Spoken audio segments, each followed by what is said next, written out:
what's up, card fighters? So I'm actually on my way to a tournament right now, versus games.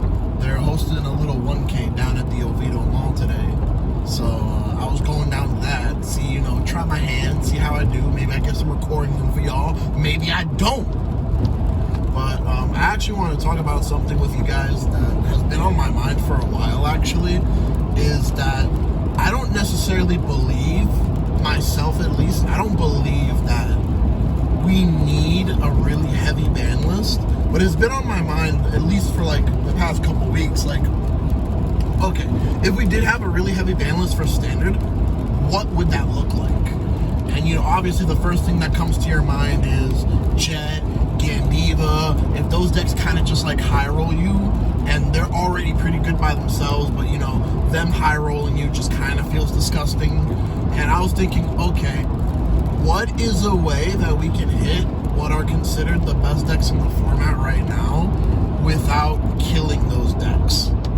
And I was thinking to myself, I was like, okay, Jet is easy. I feel that the way that you can hit the deck, like, you can hit the deck very cohesively without killing the deck, whereas it becomes unplayable, is you just ban GG or hit GG to 1. Make it so that they can only resolve GG like 1 or 2 times, and they have to keep looping the GG, and it's possible for your opponent to just snipe the GG, so they can't just keep trying to loop the GG with upstream dragons.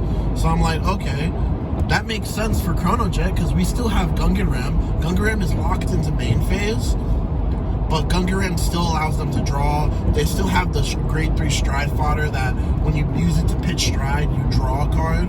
So I'm like, okay, that's like a very cohesive way of hitting the deck without killing the deck.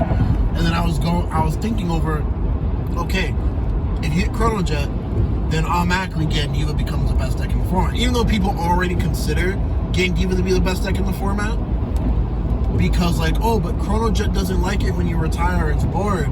Yeah, but you also have to remember I'm always gonna think Chrono Jet is the best, at least right now until set 11. I'm always gonna think Chrono Jet is the best right now, is because while it doesn't like having its board hit, it doesn't have to play with the board.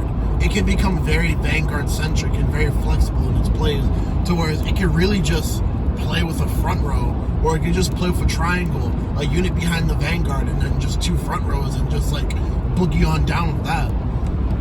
Plus, it plays a lot of grade 1s to begin with, so it technically, unless like the Gandiva player has all the outs, has all their retire pieces, it kind of just has like a really good matchup against Gandiva naturally, because if they're just relying on Gandiva's ability to retire, then they're only going to get 1 pop-off. But going down to Gandiva, a way that I think, an effective way I think that would hit the deck without killing the deck would be, and I'm just thinking in terms of like bans and restrictions instead of like outright like errata-ing cards, just bans, restrictions, and like choice restrictions.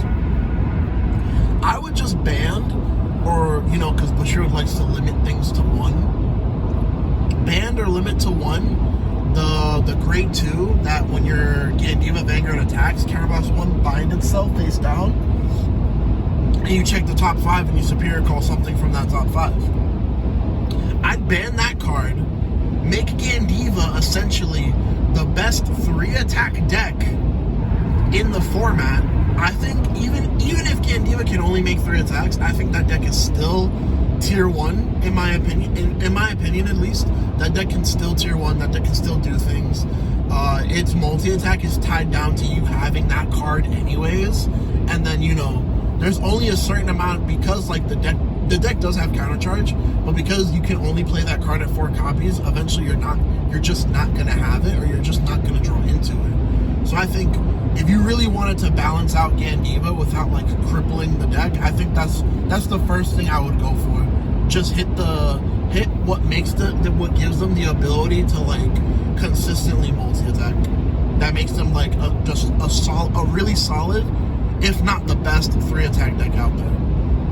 And besides that, I mean, you can make an argument for Messiah, but I feel like Messiah is just such a fragile. Messiah is still good, and I would still consider Messiah tier 1 for the simple fact that it's a stride deck set, and stride deck sets can just say like, okay, cool, I'm just gonna like, the power to my front row is just gonna overwhelm you. And the fact that Messiah can just get off more multi-attacks on the first stride turn versus Jet, and then draw cards at the end of the turn is low-key pretty disgusting. And I was like, man, how do we, because Messiah is so piece reliant, it's way harder to hit something in Messiah and not kill the deck outright. But I think the correct hit for Messiah, if let's say like you hit Gandiva, you hit Jet, and by some miracle Messiah becomes the best deck in the format, I would probably hit the grade 2 Kaiser Klein. That's the one that when it attacks, you could at the end of battle attack, you could retire itself, look at top 3, and then call something from the top 3 as locked and put the rest on the bottom of the deck. So make it that the only multi-attack extender that they have is Arrestor Messiah. And that just kind of makes the deck very fragile and piece reliant. But it doesn't outright kill the deck to where it's like, okay, just ban or limit Arrestor Messiah to 1, and then you're like, well, shiggity, the deck is basically dead now. And honestly, besides those, which I've talked about in my recent pilot video of Vanguard vlogs, y'all should check that out. It's a very interesting discussion topic about what makes a tier 1 deck. But besides those, I don't really consider anything else in the format tier 1 right now. Again, maybe when set 11 comes out, I know there's like some stuff that's like, okay, this gets good, this becomes playable, and then there's some stuff like, man, this is just like such a massive amount of power creep. So we're definitely gonna return to this type of discussion, but this is more or less what I would call my Weenie Hut Junior ban list for D standard post set 10. But anyways, guys, that's all I really have to talk about right now. It's just been something that's been floating in my mind for a while. Let me know what you guys think about it in the comments down below. If you like these videos, let me know also, and don't forget to like, comment, and subscribe. See you guys later. Bye.